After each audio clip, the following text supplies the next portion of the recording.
All right, the final topic that we're going to mention here is reaction mechanisms. And like I said, this is the reason why we can't always look at an equation and say whether it's first order or second order. We have to know more about what's going on in the reaction to be able to get that information. So the truth is that many reactions happen in more than one step. Many reactions also occur in one step, but many occur in more than one step. So sometimes reactions can happen in more than one step. This pathway that a reaction takes is called the mechanism. Each individual step is called an elementary reaction. And a lot of times something is formed that goes away and isn't part of the overall reaction. So if we consider this reaction, NO2 plus CO gives us NO plus CO2. And they don't know this without studying it. So it turns out that if they've done a lot of massive studies on this, and it's believed to take place in two steps. It's believed that two NO2s will react with each other to give us NO3 and NO. And so there's my one product. But notice that NO3 is nowhere in this reaction. But that NO3 then reacts with a CO to give us NO2 and CO2. So notice that one of the NO2s comes back. So both of them get used up, but one of them comes back as a product. So actually, if you were add these together, this would cancel, and then the NO3 would cancel because there's both on both sides, and so we get the original equation. So each of these are individual steps adding up to the total reaction, but so it turns out the reason why they believe this is true is because of the rate law. So again, note that NO3 does not appear in the overall equation. It's formed as a temporary, it's called an intermediate. It's formed and then it's used up. So it doesn't show up in the overall equation, and it's called an intermediate. So again, like I just showed you, if you add these two together, notice that, so it's NO2 plus NO2 plus NO3 plus CO gives us NO3 plus NO plus NO2 plus CO2. And then, like I said, a bunch of things cancel out, so we get the overall equation. And the reason why they know that, again, and we'll talk about it in a little bit, we'll talk about it again, has to do with the rate law. The rate law was very specific. I think we talk about it in a minute. So we can classify reactions according to their molecularity. So if we're looking at an elementary reaction, we can look at the molecularity, which is just how many molecules collide to form a reaction. So a unimolecular reaction just has one reactant, and usually it has to just degrade. It doesn't react with anything, but it just falls apart. A bimolecular reaction involves the collision of two molecules, and a termomolecular reaction requires the collision of three molecules all at once, so that's pretty rare. Higher molecularities are rare because of the small statistical probability that four or more molecules will collide all at the same instant with the same energy and everything. So even 3 is pretty far-fetched. So most of them are 2.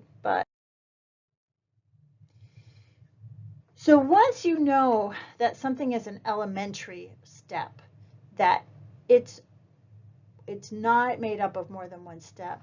So if a chemical reaction occurs in several steps, we can't know the overall relationship to the rate law. It can only be determined experimentally, like I said. However, if we do know one of the elementary reactions, and we know it for sure that it's an elementary step, the rate can be determined directly from its stoichiometry.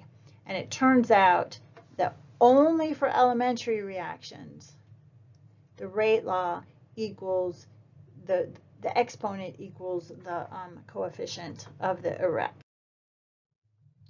So for example, if you only have one reactant, A to the 1A, so it's just one of them, then the rate law, and if we know this is an elementary step, then rate equals A to the first power. It's equal to the coefficient.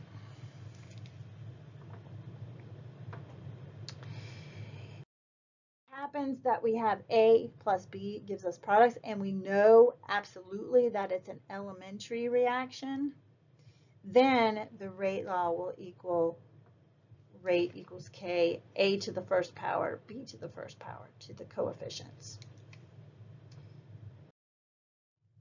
A plus B plus C would be rate A plus B plus C, or A times B times C. Let's say we have this rate law, 2A plus B. It would have the rate law, of course, A times B, or A squared times B. So as long as we know absolutely it's an elementary step, then we can predict the rate law, or we can know the rate law from the molecularity, from the stoichiometry.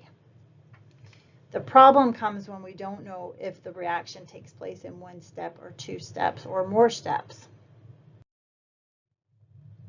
So for an elementary reaction, the coefficient of each reactant becomes the power for the rate law.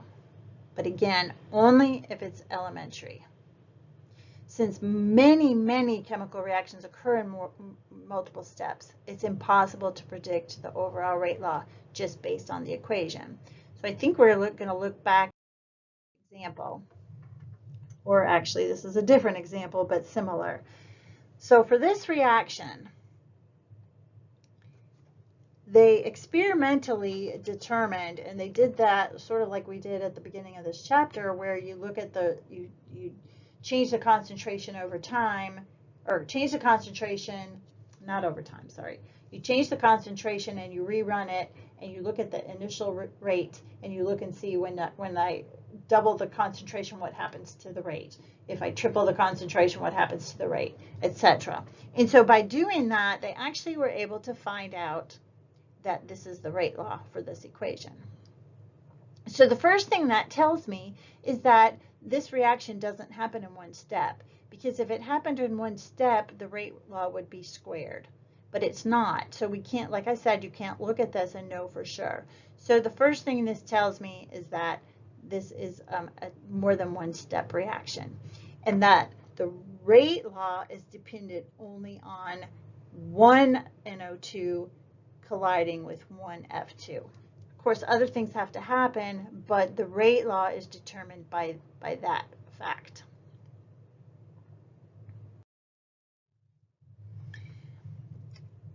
So again, this implies the reaction is not an elementary reaction, but the result of multiple.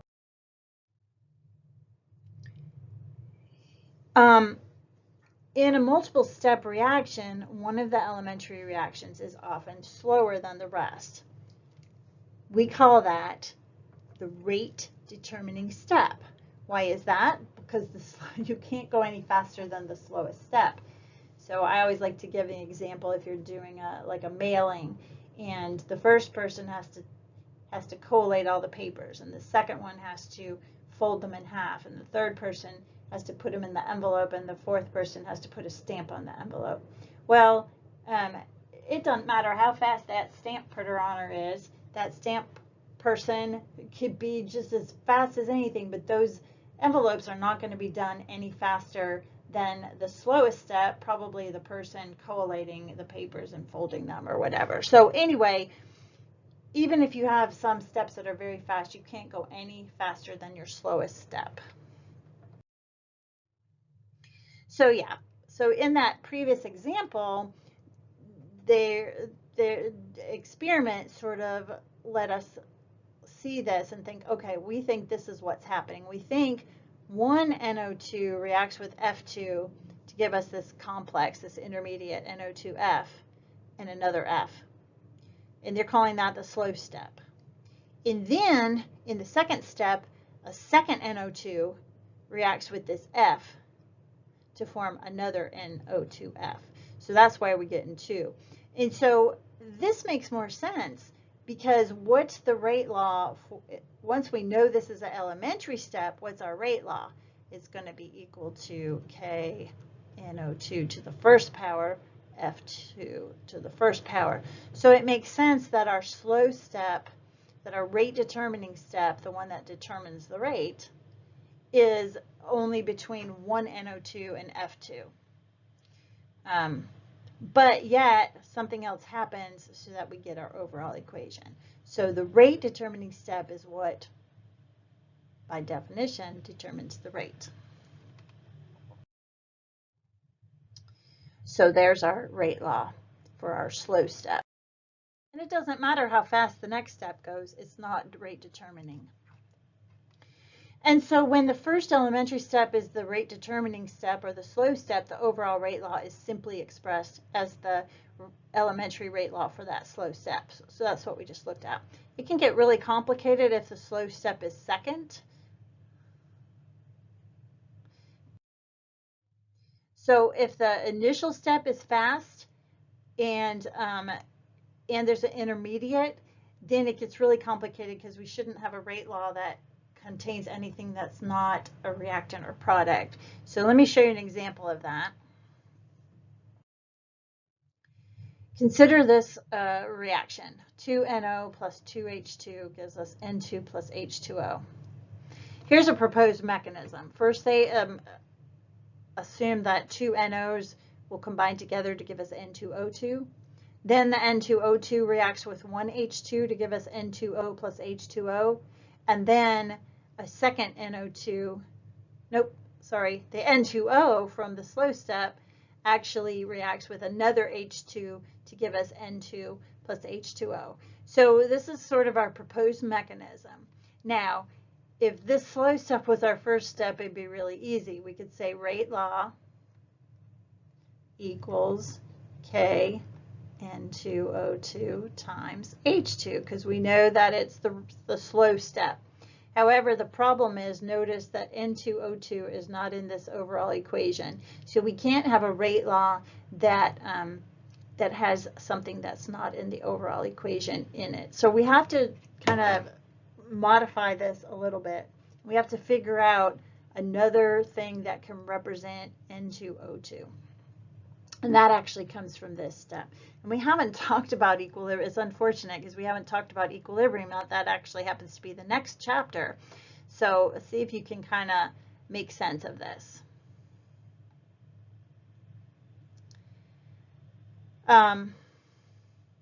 Yeah, and remember, and it turns out that the rate law is actually, this is what was determined to be the rate law experimentally, NO squared H2. So let's look at this a little more closely. The rate determining step, like I said, outlaws the rate law for the overall reaction. So like I said, if N2O2 was in the reactants, this would be perfectly fine and we'd be done. But we can't have anything in terms of N2O2. So we have to look at the first reaction and put N2O2 in terms of something else. And since it says it's an equilibrium step, what that means is that the rate, and we'll learn more about this in the next chapter, and I'm not super worried about this example. If you got where the rate determining step is the first step, then you're probably good. But when we look at this equilibrium step, equilibrium tells us that the rate of the forward reaction equals the rate of the reverse reaction. That's what the definition of equilibrium. So, yeah, what I just said. Equilibrium, the forward rate and the reverse rate are equal. So what that tells us, because that first step, remember that was it was 2NO, gives us N2O2. So because the rate of the first step, and this is the elementary step, so they're saying the rate K1 times NO squared is equal to the rate of the reverse step, and the rate of the reverse step is K N2O2. Now the negative one just means it's the reverse step, and 1 means it's the first step. That's where they're using those numbers. So they're saying the reverse step of step 1, the reverse K of K1. And so because that's an equilibrium, the rate of these two laws are equal. So the rate of the forward reaction equals the rate of the reverse reaction. And if we rearrange this to solve for N2O2, what we get is this weird term. So we're just rearranging it. And so this is something that we can plug in for N2O2. Since this equals N2O2, plug this whole thing in for that and rearrange this equation. So it gives us this, K2 times K1 divided by K negative 1 gives us NO2 squared times H2. Well, if this is a constant and this is a constant and this is a constant, that just all ends up being a constant.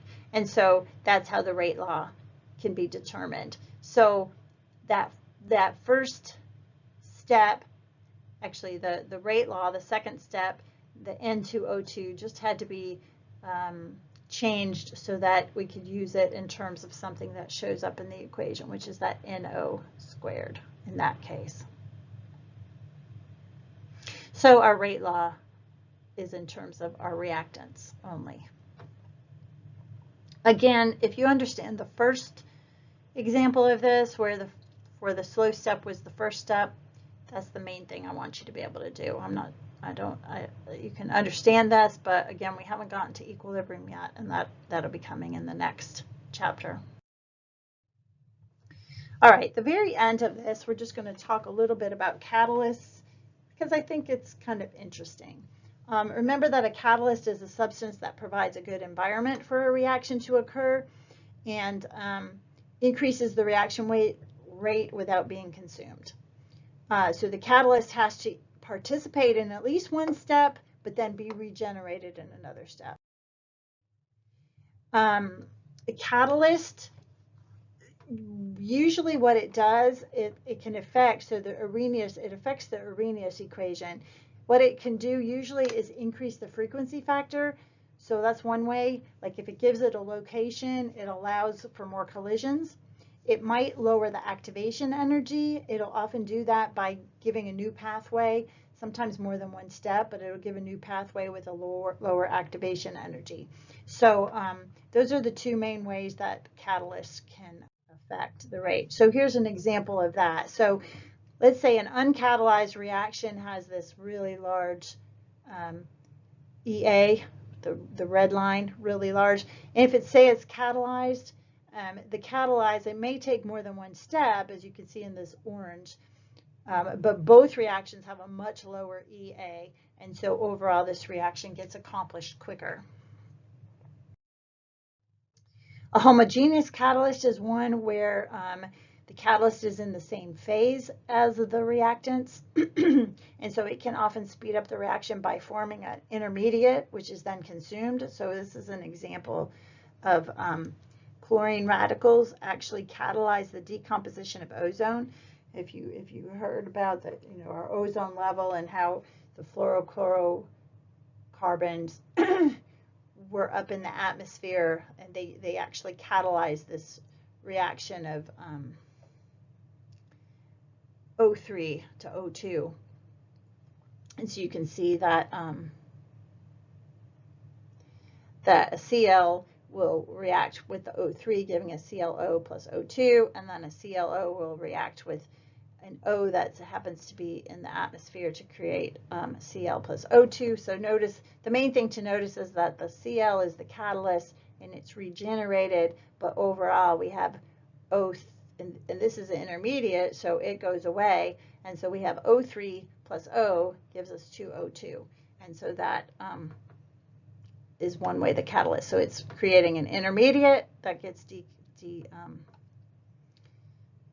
that goes away. A heterogeneous catalyst is one that's in a different phase from the reacting species. So usually it's a solid catalyst in contact with a liquid or gas.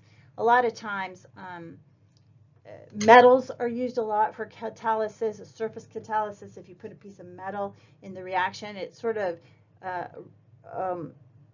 attracts the reactants to the surface of the catalyst, again, allowing them to be closer to each other so they'll react a little quicker.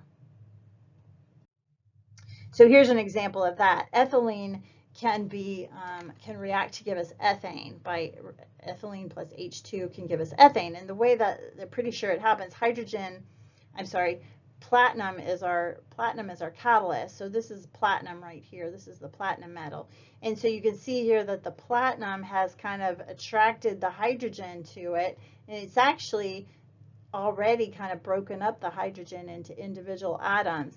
And then the ethylene is attracted to the surface as well, and everything's really close to each other, so they don't have to collide in the middle of nothingness. They kind of are close to each other, and the hydrogen can add, and then the ethane can escape. So that's a heterogeneous catalyst, and often the way metal.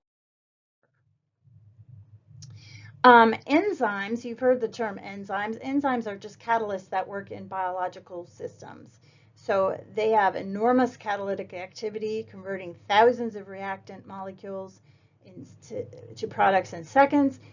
The way enzymes often work is that they're very highly specific only to one particular reaction. And a lot of times, in this case, the enzyme is often called, the substance whose reaction the enzyme catalyzes is called the substrate. A lot of times, let's look at the A lot of times, they're very specific. So here's something called the lock and key model, where here's the two substrates. They come together to the enzyme, and then they're formed. Or a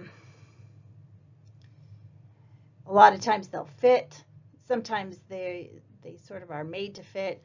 I'm not really that worried about that, but enzymes are very specific. I was just going to really briefly talk about catalytic converters, because you hear the term catalyst. Catalytic converters are on our cars, and they are often used to reduce emissions. So our modern car engines are trying to be much more fuel efficient and much more environmental friendly. So cars will try to keep the air to fuel ratio very close to the stoichiometric point, so that all the oxygen or the air and the gasoline, so that all the gasoline gets burned, basically. So it's the ideal ratio of air to fuel. So at this ratio, all of the fuel should be burned to give us CO2 and H2O. It turns out for gasoline, this stoichiometric ratio is about 14.7 to 1, so that for every pound of gasoline, we need 14.7 pounds of air.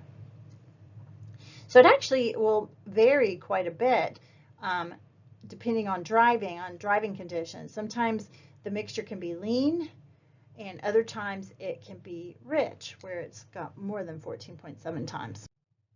So just to kind of make this complete, what are some of the emissions of a car engine? Well, nitrogen gas, which is just air, is 78% nitrogen gas. So most of the nitrogen gas just passes through the car engine. Carbon dioxide is a product of combustion, and so carbon dioxide, the carbon in the fuel bonds with the oxygen in the air to form carbon dioxide. And then we know water vapor is the other product of combustion. So the hydrogen in the fuel will bond with the oxygen in the air. So most of these emissions are mostly benign, although of course we know carbon dioxide contributes to climate change, so that's a whole nother story. But in terms of pollution and other kinds of pollution, CO2 and H2O are pretty clean, and nitrogen. So other things can actually be formed if your ratio is not perfect. For example, carbon monoxide can actually be very poisonous. It's a poisonous gas that's colorless and odorless, and can be one of the products of combustion. That's like a byproduct. Other hydrocarbons or volatile organic compounds, these are things that haven't been reacted completely. So maybe some methane, some ethane, different types of. So if the gasoline hasn't been converted totally to CO2 and H2O, there's a lot of these volatile organic compounds, which often produce a lot of smog. And then we also can have reactions with nitrogen in the air and oxygen. So NO and NO2, sometimes called NOx, NOx. These are all contributors also to smog and acid rain.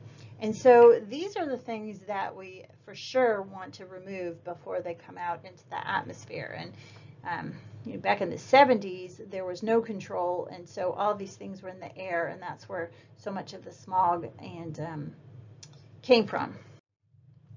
Anyway, a catalytic converter is one of the answers to this problem. So it's actually, a catalytic converter has two types of catalysts at work: a reduction catalyst and an oxidation catalyst. So both of them are ceramic coated with a metal, usually either platinum or rhodium or palladium, and that's why people steal your catalytic converter, because it's got these rare metals in them. Anyway, the reduction catalyst will take a lot of these nitrous oxides, the NOx, and it will reduce them down back to nitrogen and oxygen. So NO2 will go back to N2 and 2O. So the reduction catalyst will help get rid of the NOx emissions. The oxidation catalyst, the other catalyst, will actually try to take the carbon monoxide and oxidize it up to carbon dioxide, so that the CO, the poisonous CO, is not in our atmosphere. So the catalytic converter will do these two things. And like I said, they're metals. They're pieces of metal that can do these reactions. Anyway, that's the end of this chapter. What should you, that last little bit about catalysts is just informational and won't be on the test. But what should you be able to do? You should be able to relate the different ways of expressing reaction rates, meaning in terms of reactants or products, and by using the coefficients, dividing by the coefficients for the stoichiometric ratio. Be able to calculate the average reaction rate if you're given data, and that would be, change in concentration over change in time. Be able to determine the order of reaction from the rate law. So if you're given the rate law, is it first order or is it second order? Remember the overall order, you add them all together. Be able to determine rate law from initial rates. So those were those examples we did way at the beginning where you change concentration, how did the rate change, and figure out if it's first order, second order, determine the rate law. Be able to use your integrated rate laws, concentration time equation for first order and second order. So integrated rate laws to determine either the time it takes for a reaction to decrease from one to another, or what will the final concentration be if the time is this and the initial concentration, or what was the initial concentration if this is what it is now and this is how much time has passed. So generally speaking, you're given the K and the other two, and you have to find the third one. You should be able to relate half-life to the rate constants and be able to use the half-life equation to solve problems. You should be able to write the overall chemical equation from a mechanism. And so overall chemical equation, that's just adding everything together and canceling out things that show up on both sides. But determine the molecularity of an elementary reaction and be able to write the rate equation for an elementary reaction. And then be able to determine if a reaction rate is, the rate law is the elementary reaction or not. So determining the rate law from a mechanism.